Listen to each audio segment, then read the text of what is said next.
dan perdamaian Rohingya dengan Myanmar. Myanmar adalah negara yang berada dalam kawasan Asia Tenggara, di mana perjalanan politik di negara ini cukup pelik. Sedangkan suku Rohingya adalah suatu etnis Islam minoritas yang tinggal di daerah Rakhine, Myanmar yang terletak di perbatasan antara Myanmar dan Bangladesh. Suku Rohingya diperkirakan berjumlah sekitar 1 juta orang sebelum terjadinya krisis, di mana pemerintah Myanmar tidak mengakui suku Rohingya sebagai warga negara Myanmar yang sah.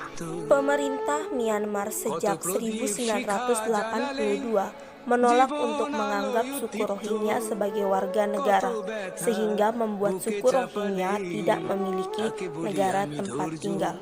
Krisis Rohingya ini dimulai dengan adanya serangan terhadap 20 kantor polisi Myanmar yang dilakukan oleh sebuah kelompok militan Rohingya yang bernama Arakan Rohingya.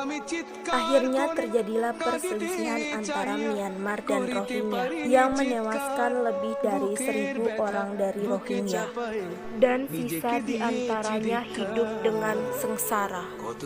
Selain itu, pengakuan dari warga Rohingya yang selamat dan mencapai Bangladesh mengungkapkan adanya pembunuhan dan penyiksaan yang dilakukan secara sistematis kepada warga Rohingya. Maraknya kasus pemerkosaan terhadap warga Rohingya yang dilakukan oleh tentara Myanmar dan ancaman untuk pergi meninggalkan Myanmar atau mereka akan dibunuh. Adapun alasan lain mengapa Myanmar ingin mengusir Rohingya karena tanah Arakan yang Rohingya tempati itu terdapat banyak sekali sumber daya alam, sehingga masyarakat Myanmar ingin mengambil harta benda mereka. Akhirnya Indonesia turut membantu menyelesaikan masalah ini. Sudah beberapa kali Menteri Luar Negeri Retno Marsudi mengunjungi Myanmar dan Bangladesh untuk membicarakan perdamaian Myanmar dengan Rohingya.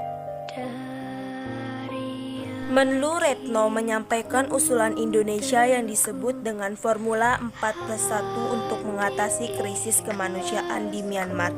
Yang pertama, mengembalikan stabilitas dan keamanan. Kedua, agar militer Myanmar menahan diri dan tidak menggunakan kekerasan. Ketiga, mendorong pemerintah Myanmar memberi perlindungan kepada semua orang yang berada di Rakhine State tanpa memandang suku dan agama, dan yang terakhir membuka akses untuk membantu keamanan. Akhirnya lambat laun Myanmar pun mulai mengakui adanya etnis Rohingya di negara mereka.